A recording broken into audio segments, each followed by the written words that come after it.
need right now. It's a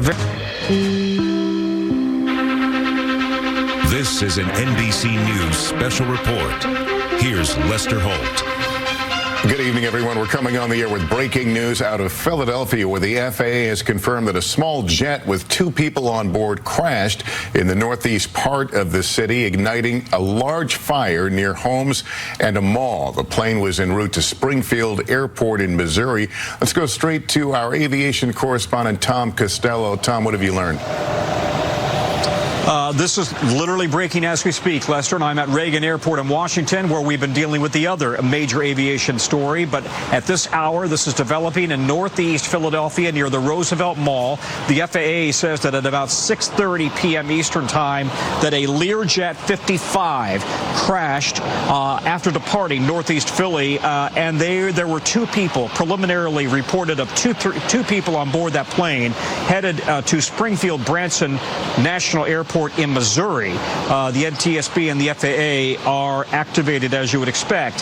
Separately, our local affiliate there is reporting that, in fact, this was a medevac flight, so that Learjet may have been outfitted instead as a medevac flight in order to obviously carry people, transport people, presumably from one hospital to another. Sometimes they're used in organ donation cases, that kind of thing. We don't have any detail on precisely how many people may have been on board, other than preliminarily from the FAA, 2 people.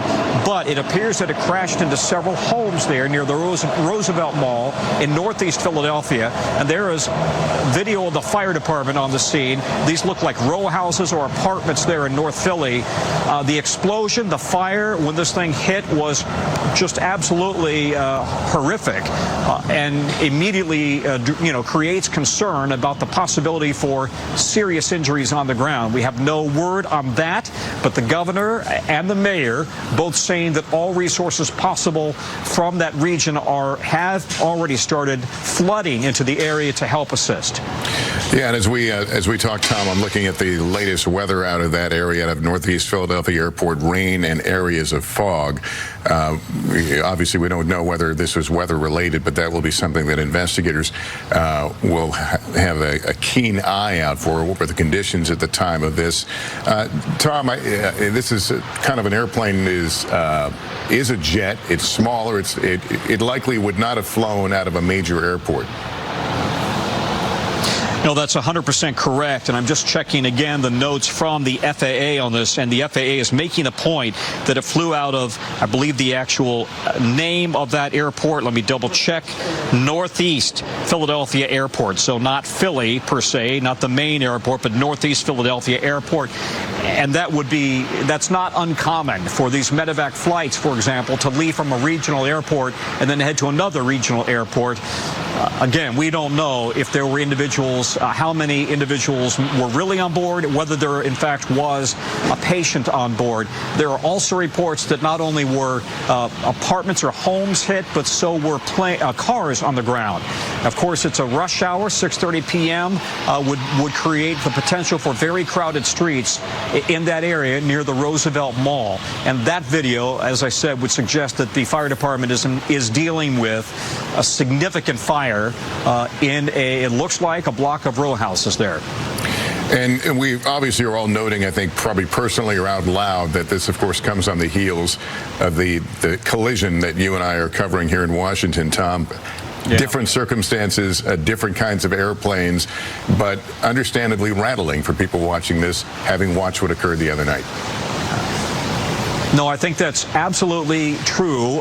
We are at Reagan National Airport, where the NTSB says they have now collected the black boxes from both the regional jet and the Army helicopter that crashed into each other over the Potomac River. And we believe there are still victims in the Potomac River, and the recovery efforts continue. But to be clear, that was a case of an airliner that was on its final approach into Reagan Airport, and suddenly, according to the President of the United States and senior senior investigative sources hit by an Army helicopter that, according to the president, was flying too high. We are working more on that story, and the developments will come out over the course of the next few days and weeks. Completely separate circumstances and a different type of plane. And again, the one in Philadelphia is not a commercial plane. This is a medevac, we believe, medevac Learjet that for whatever reason it appears developed some sort of a very serious problem that then led to a crash. Yeah, and Tom, we know that these kinds of planes operate under different rules than airliners in terms of what they're required to do.